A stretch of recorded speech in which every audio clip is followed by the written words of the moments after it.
추석 명절을 앞두고 그리고 긴 연휴 기간이 이제 이미 시작이 되었는데 그럼에도 불구하고 예배 자리에 나오신 여러분을 축복합니다. 옆사람과 인사하십시다. 오늘도 만나서 반갑습니다. 잘 오셨습니다. 은혜 많이 받으세요. 또 영상으로 예배하시는 분들 계시면 주의 은혜가 함께 하시기를 바랍니다.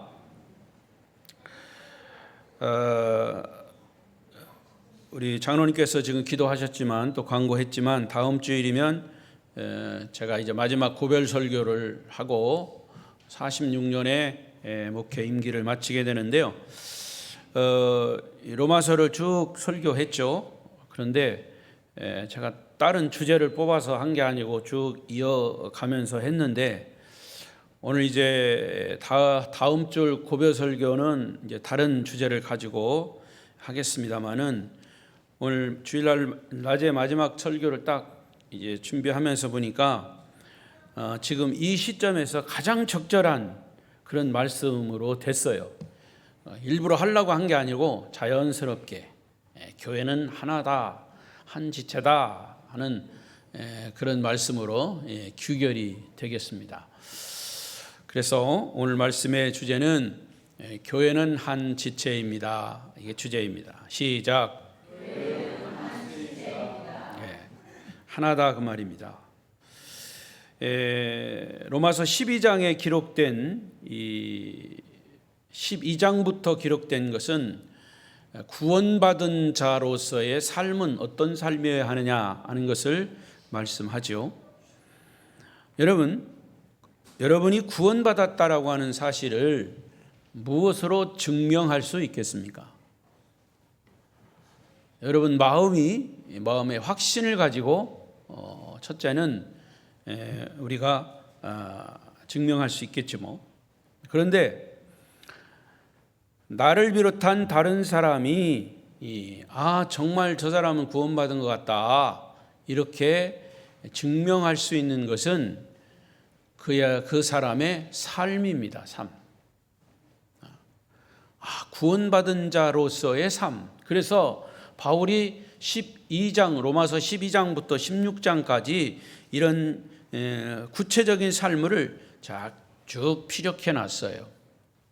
그래서 나는 구원받은 것 같은가 안 같은가, 나는 교회 다니니까 구원받은 것 같아, 이렇게 어정쩡하게 잘 믿음이 안 가는 사람은 로마서 12장부터 16장까지 한번 100번만 읽어보십시오. 100번이 아니면 50번만 읽어보십시오. 그러면 나는 확실하게 구원받은 자다, 이렇게 아주 분명하게 알 수가 있을 겁니다. 로마서 12장 1절에서는 구원받은 사람은 자신의 몸을 하나님이 기뻐하시는 거룩한 산 제사로, 산 제물로 드리는 사람이다, 이렇게 말씀을 했죠. 구원받은 하나님의 자녀는 마음과 우리의 생각뿐만이 아니라 몸까지 드리는 사람이에요. 대부분 많은 사람들은 생각으로는 하나님을 사랑하고 교회를 사랑합니다. 그러나 몸으로 사랑하는 사람은 그렇게 많지 않아요. 몸으로 사랑한다는 것은 뭡니까? 이미 말씀드렸지만 내가 시간을 들여서 예배하고 때로는 손과 발로 교회 청소도 하고 풀도 뽑고 교회에 몸된 주님의 이 교회를 정말 사랑하는 그 사랑의 액션이 몸으로 나타나는 거죠. 사람들은 예수 믿고 기도하고 찬송하는 것만 좋아하지 사실은 손과 발을 움직이는 것, 때로는 자기 물질을 드린다는 것, 주를 위해서 봉사하는 것에는 그렇게 적극적으로 참여하지 못합니다. 주일에 왔다가 가는 정도의 자기의 신앙을 유지하려고 합니다. 그러나 1절에서 뭐라고 얘기합니까? 시작. 너희 몸을 하나님이 기뻐하시는 거룩한 산 제물로 드리라. 이는 너희가 드릴 영적 예배니라. 이어서 2절에서는 구원받은 사람은 이 세대를 본받지 말고 하나님의 선하시고 기뻐하시고 온전하신 뜻이 무엇인지 분별하라 그랬어요. 여기서 분별은 지혜입니다. 지혜. 뭘 분별하느냐? 이게 영적인 것이냐? 또 악한 것이냐? 선한 것이냐? 이건 분별력이 있어야 돼요. 이 영적 분별력을 가진 사람은 영적인 지혜를 가진 사람입니다. 따라서 구원받은 사람은 영적인 지혜를 가지고 이 시대를, 이 세대를 무분별하게 따라가지 않습니다. 그런데 역설적으로 여러분, 이 세상을 따라가지 않고 사는 것이 얼마나 힘든지 몰라요. 그럼에도 성경은 구원받은 사람은 이 세상을 따르지 않고 하나님의 뜻이 무엇인지 분별하고 그 뜻을, 하나님의 뜻을 따라서 살아가라 말씀하고 있습니다. 그리고 오늘 읽은 12장 3절은 구원받은 사람은 분수를 넘지 않는 사람이라고 했습니다. 쉽게 말하면 지난주일에도 말씀드린 것처럼 주제 파악을 하라는 거죠. 예수 믿는 사람 주제 파악하라는 거죠. 여러분, 사람들끼리 왜 갈등과 분열이 일어날까요? 자기 분수를 모르기 때문에 갈등이 일어나고 분열이 일어나는 겁니다. 마땅히 해야 할 일은 하지 않고 하지 않을 일을 하기 때문에 갈등이 생기는 거예요. 자기는 항상 괜찮다고 착각하기 때문에 갈등이 일어나는 거예요. 여러분 모두는 믿음의 분량대로 지혜롭게 생각하시고 이 세상을 영적 분별력을 가지고 사시기를 축원합니다.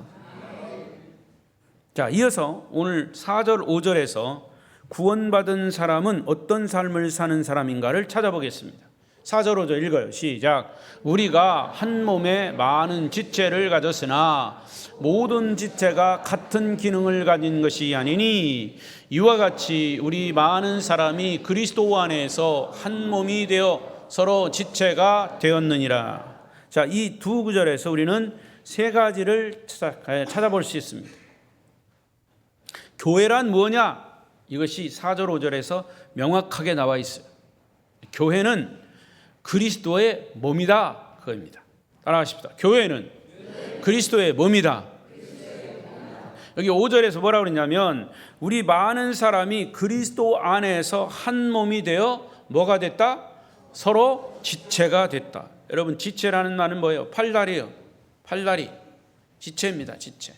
몸은 하나지만 우리는 지체. 그럼 그리스도의 몸은 교회인데 이 그리스도의 몸으로서 예수 그리스도는 머리라 그랬습니다. 그리고 나머지는 다 우리 성도들은 지체예요.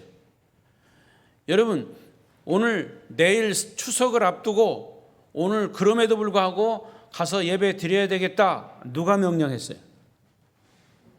누가 명령했어요? 어디서 명령했어? 여러분 머리에서 명령한 거예요. 그 명령을 따라서 여기 온 거예요.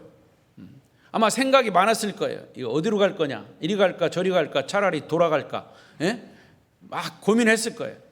그럼에도 불구하고 그래도 오늘은 주일날 가서 예배해야지 라는 마음을 가지고 이 머리에서 명령했기 때문에 팔이 움직이고 다리가 움직여서 왔어요.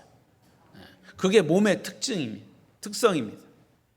그래서 이 바울은 로마서에서 또 다른 이 서신에서 그리스도의 몸, 이것을 우리의 몸으로 비유를 해서 이해를 도운 것이죠. 자, 에베소 1장 23절을 보십시다. 시작. 교회는 그의 몸이니 만물 안에서 만물을 충만하게 하시는 이의 충만함이니라. 교회는 그의 몸이다. 그의 몸은 주님의 몸이라는 거죠. 우리가 잘 알고 있듯이 교회는 건물이 아니고 사람입니다. 여러분이 교회예요. 건물이 예쁘다고 믿음도 덩달아 예뻐지는 게 아니에요. 교회 이름이 아름다운 교회라고 성도들의 믿음이 자동적으로 아름다워지는 게 아니에요. 교회는 교파도 아니고 사실은 교회는 조직이 되어 있지만 엄밀하게 따지면 조직도 아니에요. 교회는 그리스도의 몸이에요. 예수님께서 십자가에 흘리신 피값을 주고 산 것이 교회예요. 여러분, 구원받은 성도들이 예수 그리스도가 나의 구세주입니다 라고 고백한 사람들이 모인 공동체가 교회예요. 그 여러분 한 사람 한 사람은 예수 그리스도의 피값으로 산 구원받은 하나님의 백성임을 믿습니다. 예, 아름다운 교회 건물 안에 들어온 사람들이라고 교회가 아니란 말이죠. 예수 그리스도의 생명 안에 들어온 사람이 교회인 것이죠. 몸은 죽은 몸이 있고 산 몸이 있어요. 죽은 몸을 뭐라고 그래요? 시체라고 합니다. 시체는 생명을 잉태할 수가 없고 생명이 없는 것이 시체예요. 산 몸이라야 생명을 잉태할 수 있는 거지. 여러분, 교회는 시체가 아닙니다. 그러나 오늘 많은 교회들이 시체가 되어 버렸고 되어 가고 있어요. 교회를 들여다보면 예수가 없어요. 교회를 들여다보면 구원받은 사람들이 별로 없어요. 그러니까 교회 가면 재미도 없고 졸리기만 하는 거죠. 교회가 형식에 묶여 있고 아무런 역사도 일어나지 않습니다. 살아있는 교회는 그리스도의 사랑이 있고 성령의 역사가 일어나는 교회, 아름다운 교회임을 믿습니다. 여러분이 교회고 여러분이 바로 예수 그리스도의 생명을 가진 사람들이고 복음의 확신을 가진 사람들임을 믿습니다. 아무쪼록 아름다운 교회 성도 여러분 안에 예수의 생명이 넘치시기를 축원합니다. 아름다운 교회는, 교회 모든 성도는 지옥 가는 사람 하나도 없기를 바랍니다. 두 번째로, 교회는 그리스도의 몸이면서, 여기 있어요. 읽어요. 시작. 교회는 여러 개의 지체들로 이루어져 있다 그랬어요. 4절을 보십시다. 4절, 본문 4절 시작. 우리가 한 몸에 많은 지체를 가졌으나 모든 지체가 같은 기능을 가진 것이 아니니. 그렇죠? 자, 우리 몸은 하나입니다. 여기 보세요. 몸은 하나인데 머리부터 발끝까지 각각 지체들이 있습니다. 손과 발만 지체가 아니라 눈도 있고 코도 있고 입도 있고 다 지체가 있어요. 또 내 몸 안에는 장기들이, 위도 있고 간도 있고 뭐 등등의 여러 가지, 그게 다 지체예요. 그 지체들이 자기의 기능을 해야 된다고 말입니다. 여러 기관들이 서로 조화를 이루면서 한 몸을 이루는데 이 지체들은 각기 위치와 기능과 역할이 있습니다. 근데 그 역할이 똑같으면 안 돼요. 다 달라야 합니다. 팔이 다리 기능을 해보세요. 팔이 다리의 기능을 하는 짐승이 있어. 원숭이 같은 거는. 손이 있지만 원숭이는 또 팔로 기어다니기도 해요. 우리는 짐승이 아니잖아요. 다 달라요, 지체는. 그리고 지체는 눈에 보이는 것도 있지만 눈에 보이지 않는 내 몸 안에 들어있는 것도 있어요. 그래서 이 몸은 이런 모든 것을 포함하는 거죠. 그것이 몸이에요. 몸은 한 몸이지만 지체는 다양합니다. 따라서 참된 교회는 다양성을 인정하는 교회입니다. 우리 아름다운 교회는 그 부분이 잘 드러나 있어요. 다양성으로 자기 각기 맡겨진 부분에서 열심히 하고 있어요. 교회에서 제일 좋지 않은 게 뭐냐? 획일화예요. 획일화. 모든 사람이, 모든 기관이, 모든 구역이 다 똑같을 수는 없는 거예요.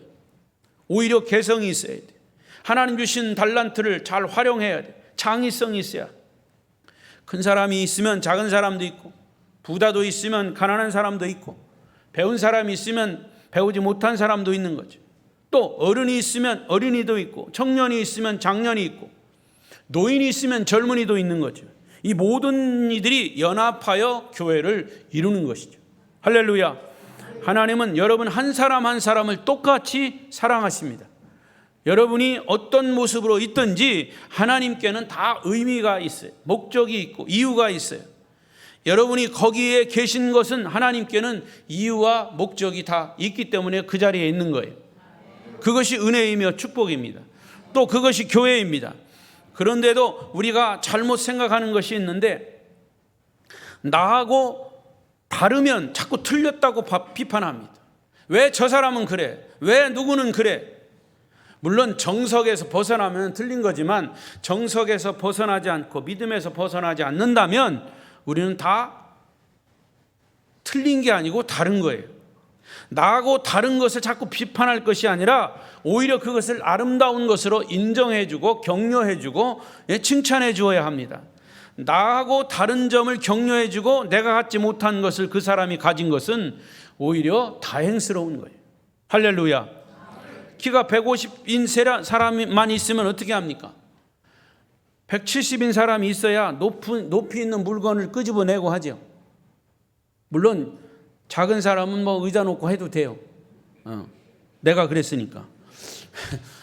하나님의 교회는 다양한 사람들이 모인 곳이, 그게 정상입니다. 다양한 지체들이 다양한 역할을 하는 곳이 교회예요. 여러분, 작은 역할이라고 무시하지 마십시오. 특히 제가 강조하는 것은 여러분이 주일날 예배의 자리에 있는 것 그 자체가 축복이고 은혜입니다. 그 역할을 다 하는 것입니다. 예배를 생명처럼 여기십시오. 제가 주보에 다른 오늘 주일 저녁 예배도 없고 해서 예배를 아름다운 교회 성도들이여 예배를 생명처럼 여기십시오. 이 설교 요약, 지난번에 한 설교 요약을 다시 거기다 써놨어요. 꼭 읽으시고 여러분 예배를 생명처럼 여기십시오. 예배 자리에 있는 그것이 여러분의 역할입니다. 할렐루야. 작은 역할이라고 무시하지 말고, 여러분 작은 나사못 하나가 빠짐으로 어마어마한 큰 빌딩이 무너질 수도 있어요. 교회는 어떤 지체이든지 중요하다는 사실을 인정하고 서로 격려하고 칭찬하는 아름다운 교회가 되시기를 축원합니다. 세 번째로, 교회는 지체의 다양함이 그리스도 안에서 한 몸을 이루는 거예요. 읽어봐요. 시작. 교회는 지체의 다양함이 그리스도 안에서 한 몸을 이루는 것이다. 교회는 다양한 지체가 한 몸을 이루어야 건강한 거예요. 여러분 지체 중에서 한 군데만 고장나도 저 발가락 밑에 뭐가 뽀드락지가 났어. 그게 마저 골마. 그러면 여러분 아파 안 아파? 아프죠? 온 신경이 거기가 있어. 걸음도 잘 못 걸어. 그게 조금 더 심하게 아프면 병원에 입원해야 돼. 그 아픈 거 가지고. 별거 아닌 것 같지만 제가 지난번에 그랬죠. 요 손목이 있는데 뭐 뽀드락지가 나서 골맞어. 손으로 그냥 막 이렇게 짰는데 그 고름이 다 안 나와가지고 오히려 그 균이 번져가지고 막 더 시뻘겋게 되는 거예요. 병원에 갔죠.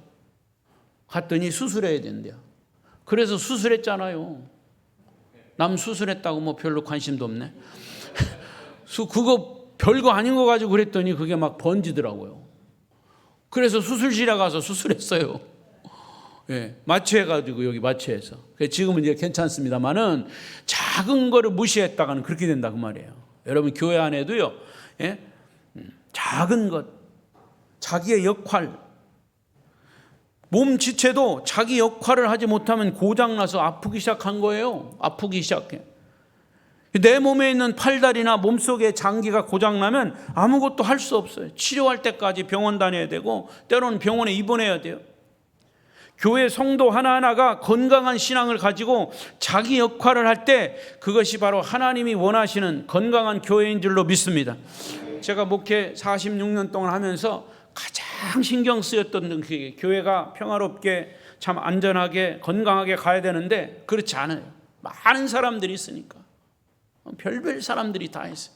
근데 별별 사람들이 다 있는 건 좋은데 그 중에서도 목회자의 마음을 아프게 하는 사람이 있어요. 아프게 하는 사람. 그건 자기도 몰라. 아프게 하는지도 안 하는지도 몰라. 그런데 우리는 그거 가지고 내외가 늘 고민하고 기도하고 마음이 아파. 그러면서 그 아프게 하는 사람은 자기는 교회를 위해서 그런데, 교회를 위해서, 예수를 위해서 그런데, 여러분 그건 가짜예요. 교회를 아프게 하고 목회자를 아프게 하는 거는 그 교회를 망가지게 하는 거예요. 그건. 그러면서 교회를 위한다고 하는 거 잘못하는 거죠. 그게 바로 영적인 분별력입니다. 여러분, 영적인 분별력. 근데 여러분, 교회 성도 하나하나가 건강한 신앙을 가지고 자기 역할을 하는 것, 하나님이 원하시는 건강한 교회인 줄로 믿습니다. 하나됨의 원리는 최초로 하나님으로부터 시작이 됐어요. 창세기 1장에 보면 하나님이 천지를 창조하실 때 거기 문장에 보면 우리가 천지를 창조했다. 우리가 사람을 창조하고 우리가 만물을 창조하고 그 우리가라고 하는 말이 굉장히 중요한 의미예요. 내가 천지를 창조했다 이렇게 단수로 나오지 않고 we라고 하는 복수로 나왔어요. 그 위가 뭐냐? 성부, 성자, 성령이에요. 할렐루야. 그러니까 창조의 원리 속에 창조하실 그때에 거기 예수님도 계셨고 성령님도 계셨고 하나님, 성부 하나님이 계셨어요. 우리는 다 성부 하나님으로 그냥 통일되어 살지만 그 문장에는 분명히 성부, 성자, 성령, 그러나 삼위로서의 하나다. 삼위일체다. 그래서 삼위일체인 거예요. 이 문장을 국어 선생님이 읽으면 문법적으로 틀렸다고 그래요. 어떻게 세 개가 하나가 되냐? 수학 선생님이 읽어도 계산이 맞지 않다고 그래요. 어떻게 세 개가 하나냐? 하지만 목사인 제가 읽으면 맞아요. 삼위일체예요. 바로 이것이 바로 교회의 신비인 것이죠. 하나님의 신비예요. 하나님의 영적 세계의 신비이고 비밀입니다. 할렐루야. 예수님은 요한복음 17장에서 모든 교회가 하나됨을 말씀하셨고 기도하셨어요. 하나됨을 기도하신 기도의 절정이 역시 하나됨의 간구입니다. 읽어보겠습니다. 17장 21절, 요한복음 17장 21절 큰 소리로 읽어요. 시작. 아버지여, 아버지께서 내 안에 내가 아버지 안에 있는 것 같이 그들도 다 하나가 되어 우리 안에 있게 하사 세상으로 아버지께서 나를 보내신 것을 믿게 하옵소서. 이 말도요, 문법적으로 아니면 계산적으로 읽으면 무슨 말인지 몰라요. 예수님이 기도하시면서 아버지, 하나님께 기도하는 거죠. 아버지께서 내 안에, 내가 아버지 안에 있는 것 같이 그들도 다 하나가 돼요. 그들은 누구예요? 예수 믿는 이 교회를 말하는 거죠. 예수 믿는 사람들이 하나가 돼서 우리 안에 있게 하사, 예수 안에 있게 하사 세상으로 아버지께서 나를 보내신 것, 예수 하나님의 아들 예수 그리스도를 이 땅에 보내신 것을 믿게 하옵소서. 할렐루야. 교회가 하나 될 것을 예수님의 이 기도에서도 확인할 수 있습니다. 그런데 유감스럽게 오늘날 교인들은 오히려 예수의 이름을 빌어서 얼마나 싸우고 분열을 하는지 몰라요. 그래서 교회를 비판하는 세상 사람들이 뭐라고 하는지 아세요? 잘 들어보세요. 한국 교회는 예수와 그리스도가 싸운다 그랬대. 그들은 예수 그리스도가 누군지도 모르면서 예수와 그리스도가 싸운다 그런 거죠. 여러분, 예수 그리스도는 한 분이신데 어떻게 예수와 그리스도가 싸울 수 있습니까? 왼쪽 팔과 오른쪽 팔이 여러분 싸울 수 있습니까? 물론 머리가 지시하면 싸울 수 있겠지. 부딪혀봐요. 그럼 어때요? 아프기만 하지. 뭐 싸우면 부딪히면 아프기만 하지. 말이 안 된다는 거지. 교회를 자기의 가십거리나 농담거리로 여기는, 세상 사람들이 교회를 비아냥거리는 기분 나쁜 일이죠. 말이죠. 교회가 농담거리의 원인을 제공하고 있다 그 말이에요. 바울 사도는 에베소 교회를 향해서 이렇게 권면했습니다. 에베소 4장 2절 3절 읽어보십시다. 시작. 모든 겸손과 온유로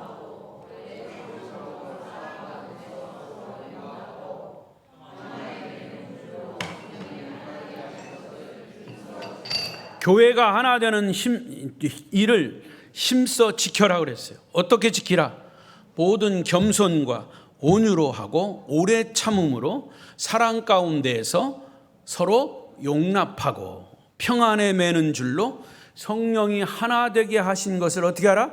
힘써 지켜라. 교회가 하나 되는 것을 힘써 지킬 수 있기를 바랍니다. 그러니까 서로 다르다는 것을 인정하라는 거죠. 다르다는 것은 비판의 대상이 아니라 축복과 칭찬의 대상인 거죠. 서로가 역할은 다르지만 예수 그리스도 안에서 하나를 만들어 조화를 이루어가는 그 교회가 건강한 교회임을 믿습니다. 다시 에베소 4장 4절 6절을 이어서 보겠습니다. 시작. 몸이 하나요 성령도 한 분이시니 이와 같이 너희가 부르심의 한 소망 안에서 부르심을 받았느니라. 주도 한 분이시요 믿음도 하나요 세례도 하나요 하나님도 한 분이시니 곧 만유의 아버지시라. 만유 위에 계시고 만유를 통일하시고 만유 가운데 계시도다. 할렐루야. 아름다운 교회는 성부 성자 성령 삼위 안에서 하나임을 믿습니다. 오늘 본문 4절 5절을 요약하면서 말씀을 맺겠습니다. 교회는 예수 그리스도의 몸입니다. 몸 안에는 다양한 지체들이 존재합니다. 지체는 다양하지만 하나로서 자기의 역할을 잘 할 때 몸이 건강한 것처럼 교회도 건강해지는 거죠. 이것이 교회의 신비요, 여러분 한 사람 한 사람이 모여서 교회를 이루는 것 자체가 교회의 비밀인 것이죠. 여러분 모두 하나가 되면 힘이 있습니다. 아무리 사람이 많아도 분열하면 힘이 없어요. 아름다운 교회는 예수 그리스도 안에서 하나임을 믿습니다. 성령 안에서 하나임을 믿습니다. 하나됨을 끝까지 지키시기를 축원합니다. 아름다운 교회 공동체는 주님 오시는 그날까지 성령 안에서 하나 되어 오직 하나님께 영광이 되고 하나님 주시는 축복을 누리시기를 축원합니다. 축원합니다. 기도하겠습니다. 통성으로 기도하겠습니다. 우리 모든 성도들이 한 마음이 되어서